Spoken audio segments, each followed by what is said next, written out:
Hello and welcome to episode 7 of The Long Way Forward. If you've been walking this long way forward with me from the early episodes, you'll start to notice something we keep coming back to. Progress is not random. It follows patterns. It's planned. Failure to plan is planning to fail. But that's not the topic of today's episode. Today, we're going to talk about something that quietly sits behind almost every success story I've ever seen. Knowing your numbers. So episode 7, The Long Way Forward, is exactly that. It's about knowing your numbers. Now, if this episode resonates with you, please subscribe now, because in the next few episodes, we're going to build on this in a very practical way, showing how to stay motivated, how to recognize progress, and how to keep moving forward without burning out. Now let's set the stage for that. We know that perseverance matters. We know that alignment is critical. But perseverance without clarity and perspective can feel like running in the dark. That's where numbers come in. Numbers give feedback. They remove emotion. They show you whether you're actually moving, even when it doesn't feel like it. Now, here's a big misunderstanding. When people hear numbers, they often think corporate, balance sheets, spreadsheets, targets, and pressure. But that's not what I'm talking about. I'm talking about simple metrics that are relevant to you, that help you stay grounded and in touch with your achievements. Numbers aren't about judgment. They're about information and helping you get better. On that, let's pause for a moment. Bit of a story. It's all about sales and rejection. Early in my sales career, I learned this lesson early. I was knocking on doors all day. Most people weren't interested. 95 out of 100 would shut the door. Now, if I looked at those individual interactions through an emotional lens, I would have quit. It felt like failure after failure. But when I looked at the numbers, something changed. I realized that if I knocked on about 100 doors, I could expect about 5 yes responses at my current ability. Suddenly, the rejection wasn't personal anymore. It was just part of the process. And with that, we start to look at ratios. Let's look at that 95 out of 100 rejection number. As soon as I knew that understanding changed everything. I wasn't trying to feel successful. I was simply working to a ratio. Every no was simply a part of the path toward the yes. So that mindset removed frustration. You stop thinking, why is this happening to me? Why am I failing? And start thinking, I know how this works. So we'd look at those 5 successes out of the 100, look at the failures too and decide what went wrong. We'd look at those 5 successes and build on that. And this is where most people go wrong. They quit before their numbers can work. They stop at 20 doors, which is a really small sample size, or 30. I assure you, I've been in business for, almost my whole life.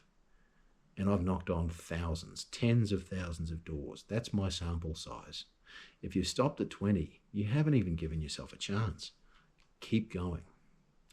Because if you stop at 20 or 30, you never reach the part where results show up because you haven't given yourself an opportunity to learn. Not because you lack ability. People give up because they don't understand the maths of progress. They don't understand what it'll take to become successful. Here's a cool thing about numbers. If you take the emotion out of it, they create a bit of emotional stability. And it's something experience taught me. And it's something experience taught me well. And it's this. Numbers can protect your mindset. See, when you know your numbers, Bad days feel normal. Slow periods don't scare you. And setbacks feel temporary because you know that the process still works as long as you keep your activity up. And this isn't just about sales. Every area of life has numbers. Training days, hours of focus, the number of conversations you start, even the number of times you greet people, the number of times you practice a skill. You save money. You send applications. The number of times you've tried, yeah, sure, you can't win them all. But if you tried 10 times and your ratio is 1 in 10, you've won something. But you've got to try. And remember, progress always leaves traces. And I say this as a really good example. Every black belt in the world of martial arts, you all start out as a beginner, the white belt. But every black belt one day started out as a beginner. The funny statistic is that out of every 100 people who start martial arts, probably only 2 or 3 will persevere through to becoming a black belt. They just stuck around longer. They tried harder.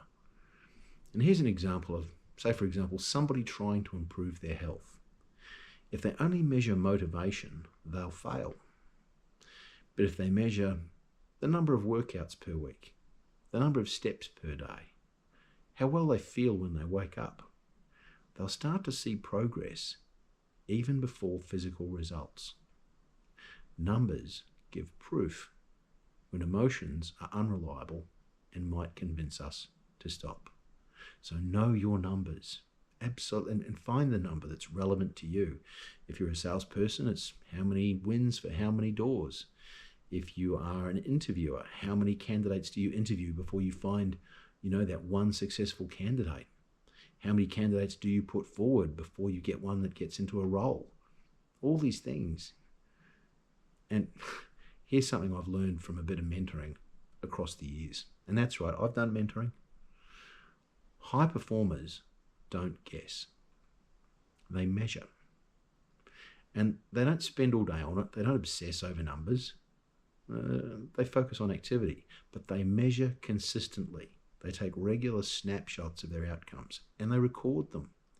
And what they understand is when you measure something, you can improve it and you can see it improve. Now, most of these podcasts, I will give you an exercise, and this is no different. Here's something practical for you to take away and do this week. Pick one area you care about improving.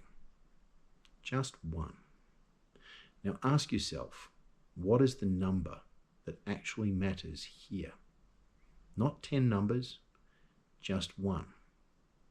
Here's an example from when I was a lot younger. I was learning. I wanted to be a distance runner. Don't ask me why. I wanted to be a distance runner. And I would run a circuit, which was around a mountain in the city I lived in. And I had no way of measuring distance. All I knew was that I would run till I felt tired. So I started out by running between traffic light posts. I'd run one and then I would walk one, and run one and walk one.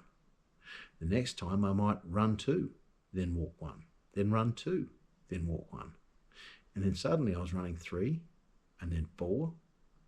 And then in a little while, I didn't need to stop at all. So I had no idea of my time because I didn't have a watch. I had no idea of the distance. All I knew was that I was getting better. And eventually I ran all the way around that mountain, then went back for more. So for you, if your number is related to your career, how many meaningful conversations are you having about that? If you want a better role or a different role, how many conversations or actions are you putting in place every week that lead in that direction? And if you can't find any, guess what? It'll never change. So that'll tell you that you need to do something. If it's your health, how many training sessions are you completing? If it's learning, how much time are you actually spending on learning? If you want that degree or that diploma, what are you doing about it? Track that for 1 week. No judgment, just awareness. And then look at it at the end of the week. And you'll have a really good snapshot on whether your desire aligns with your activity. And by the way, here's an unexpected benefit of of tracking numbers. Because when you track numbers and you know your own numbers, something really surprising happens. You actually become calmer because progress becomes visible to you. It might not be visible to everybody else, but it's only important to one person, you. And if you know you're getting better, does what anybody else thinks actually matter? Of course not. Now you see every small piece of progress. Every piece of progress counts because it's visible. And small progress repeated, like those lampposts I was talking about before, started out with run one, walk one. Every small piece of progress counts, and you repeat that progress, it becomes momentum. It gets you to where you want to go. Now, let's have a think about perseverance, because it comes back to numbers too. Remember what we talked about last episode? Perseverance is staying power. Numbers make staying power easier because you know where you are in the process. You stop guessing. You keep going. When I was a door-to-door salesman about 20 years ago, when I first reviewed my numbers, they were literally 5 in 100. At the end of reviewing and analysing and improving, took a couple of years, my number was 1 in 6. 1 in 6. I don't know whether that's good, I don't know whether it's bad, but that was my number. So, now let's talk about the next episode. In episode 8, we're going to talk something that most high performers get wrong. Celebration.